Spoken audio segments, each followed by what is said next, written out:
இவ்வண்ணம் நிகழ்ந்த வண்ணம் இனியந்த உலகுக்கெல்லாம் ஐவண்ணத்து அரக்கி போரில் மறைவண்ணத்து அண்ணலே உன் கைவண்ணம் அங்கு கண்டேன் கால்வண்ணம் இங்கு கண்டேன் நாராயணா போற்று.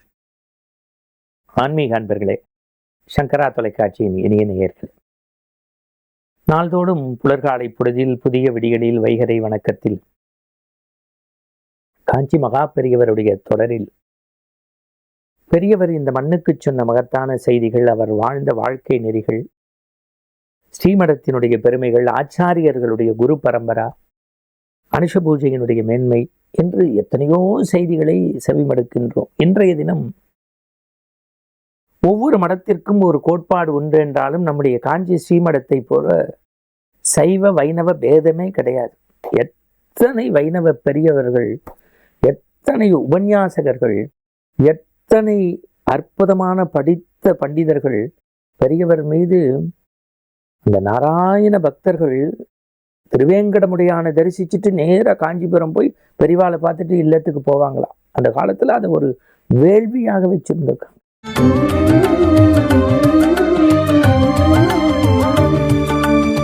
அதுல பெரிய விளம்பர வெளிச்சம் இல்லாத ஒரு உபன்யாசகர், பெரிய வைணவ பெரியவர், திருக்கோவில்கள் எல்லாம் போய் தன்னால முடிஞ்சது ஒரு 50 பேர் 20 பேர் 10 பேரை வச்சு உபன்யாசம் பண்றாரு. உங்களுக்கு ஏற்கனவே ஒரு கதை சொல்லியிருக்கேன். ஒரு உபன்யாசகர் போய் ரொம்ப வருத்தப்பட்டாராம், எனக்கு ரொம்ப வாய்ப்பே கிடைக்கலன்னு. கவலைப்படாத, நான் சென்னை கோபாலபுரத்தில் சொல்றேன், கிருஷ்ணன் கோவில்னு.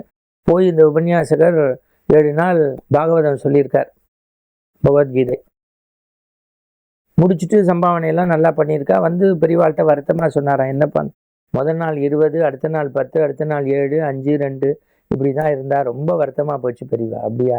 கொடுத்து வச்சவன்டா நீ, கொடுத்து வச்சவன் பெரியவா. நான் 20 பேர் 10 பேர் 7 பேர் உட்காந்து கேட்டான்னு வருத்தத்தோடு. அதனால என்ன இருக்கு? நீ என்ன சொன்ன? கிருஷ்ணன் கோவில்ல, எங்க கோபாலபுரத்தில் என்ன தலைப்பு? பகவத்கீதை பேசின. அட, பகவான் கிருஷ்ண பகவத்கீதை சொன்ன போது அர்ஜுனன் ஒருத்தன் தான் கேட்டான், உனக்கு 20 பேர் கேட்டிருக்காளே, கொடுத்து வச்சிருப்ப, நன்னா இருப்ப போனாரா. 97 வயசு வரைக்கும் அந்த உபன்யாசகர் குரல் நடுக்கமில்லாது கீதை உபன்யாசம் பண்ணியிருக்கார். அதான் பெரியவருடைய ஆசீர்வாதம். இது அப்படியே வைங்க. இன்றைய செய்திக்குள்ள வர ஒரு வைணவ பெரியவர் வந்து பெரியவர்கிட்ட ஆசீர்வாதம்லாம் வாங்கி என்ன போயின்னு இருக்கு எப்படின்னோன்னா, பெரியவா எல்லாம் ஊராக போயின்னு இருக்கேன், நல்ல கோவில்களில் பேசின்னு இருக்கேன், என்னுடைய வாழ்க்கையில் 108 திவ்ய தேசங்களையும் எப்படியும் பார்த்துடணும், இதெல்லாம் சொல்லி பேசிகிட்டே இருந்திருக்கார். இப்போ எந்த ஊரில் உபன்யாசம் நடக்கிறது அப்படின்னு. பெரியவா,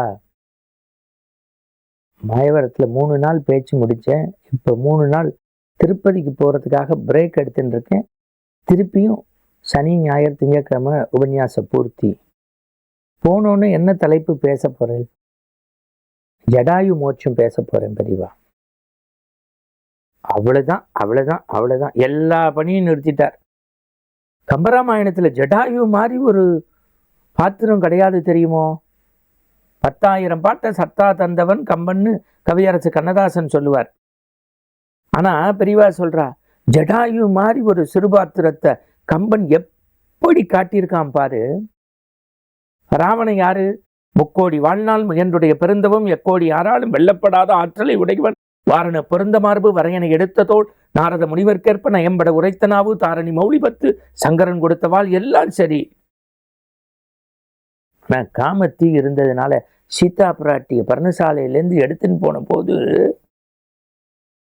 சீதையினுடைய அழுகுரல் கேட்டு எத்தனையோ பேர் முயற்சித்த போதும் தன் உயிரை துச்சமென நினைத்து ஒரு பெண்ணினுடைய துன்பத்தை போக்க வேண்டும் என்று தன் அழகு இருக்கு பாருங்க, இந்த மூக்கு, அதை தேய்ச்சுட்டே இருக்குமா கல்லுல. ஏன்?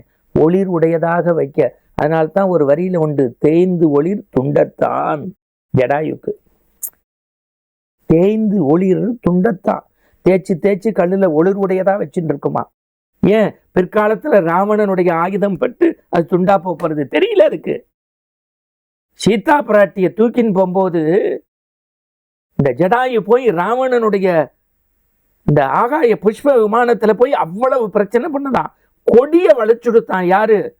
முக்கோடி வாழ்நாள் முயன்றுடைய பெருந்தவம் உடைய ராவணன் அப்படியே மிரண்டு போனானா. அதற்கப்புறம் ஜடாயு ராவணனால் மூச்சறுபட்டு கீழே கிடக்கிறது. இப்ப ராமன் லக்ஷ்மணன் வராங்க, ஏற்கனவே தசரத சக்கரவர்த்தி குமாரர்கள்னு சொல்லி அவங்க இறந்துட்டாங்கன்னு நான் ஏற்கனவே உயிரை விடுறேன்னு சொன்ன போது, இல்லை நீங்க தான் எங்களுக்கு தந்தையார் மாதிரி இருந்து பாதுகாக்கணும்லாம் சொன்ன ஜடாயு இப்ப சீதை அப்படி போன திசை அந்த நகையெல்லாம் காட்டி ராவணன்கிற ஒருத்தன் தென் திசையை நோக்கி தூக்கிட்டு போனாங்கிற அடையாளங்கள் எல்லாம் சொன்னதுக்கு பிறகு மூச்சறுபட்டு இருக்கக்கூடிய அந்த ஜடாயுக்கு பெரிவா சொன்னாலாம், தசரத சக்கரவர்த்தி ஈன்ற மகன் ராமன். ஆனா ராமன் கையால அவனுக்கு ஈம காரியங்கள் செய்ய முடியல, அவர் இறுதி காரியங்கள் செய்ய முடியல, அவர் வனவாசம் வந்துட்டார். ஆனால் ஜடாயுவை தந்தையாக பாவித்து ஈம காரியங்கள் உலகத்தினுடைய பரம்பொருள் நழையில் நின்றிய நாயகன் அடியா அழகன் அவதார புருஷன் ராமச்சந்திரமூர்த்தி செய்தான்னா என்ன அர்த்தம்னா, பகைவருக்கு மட்டுமல்ல பகைவருக்கும் அருள்வாய் நன்னஞ்சேன்னு சொன்னவன் இந்த ராமன். ஆனால் ஒரு ஜடாயு என்கின்ற பறவை தன்னுடைய நிலை தெரிந்தும் கூட ராவணனோடு போர் புரிந்து சீதையை காக்க வேண்டும் என்கின்ற அந்த உயர்ந்த எண்ணம் உள்ளம் அவரை நல்கதிக்கு கொண்டு சென்றது. அதனால் தான் பரம்பொருள் ஈமக்காரியன் செய்தான் என்றால் ஜடாயுனுடைய மோட்சம்தான் வைணவ பெரியவர்கள் சொல்வார்கள். இன்னைக்கும் நீங்க இந்த தஞ்சாவூர் ஜில்லா பக்கத்துல மாயவரத்துக்கு பக்கத்துல வைத்தீஸ்வரன் கோவில்ல போனீங்கன்னா அந்த சுவாமி தரிசனம் பண்ணிட்டு வரும்போது ஜடாயு குண்டம்னே இருக்கும். அது ஒரு ஐதீகம் அங்க இருக்கு. இதை ஏன் பெரியவா இவ்வளவும் சொன்னார்னா, அந்த வைணவ கடல் ஆடிட்டாராம். ஜடாயு மோட்சம் பேச போறேன்னு தான் சொல்லியிருக்கார். ஜடாயு புராணத்தை சொல்லி எல்லாம் சொல்லி வைத்தீஸ்வரன் கோவிலை சொல்லி ஜடாயு, ஏன்னா அங்க மாயவரத்துக்கு பக்கத்துல தானே. இத்தனையும் உங்க பேச்சுல முடிஞ்சா பயன்படுத்திக்கோங்க, சேமமா இருங்கன்ட்டு போனாராம்.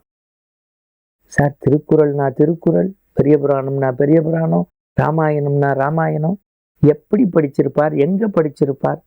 ஞானக்கடலுக்கு இது எல்லாம் சர்வசாதாரணம். மீண்டும் நாளை சந்திப்போம்.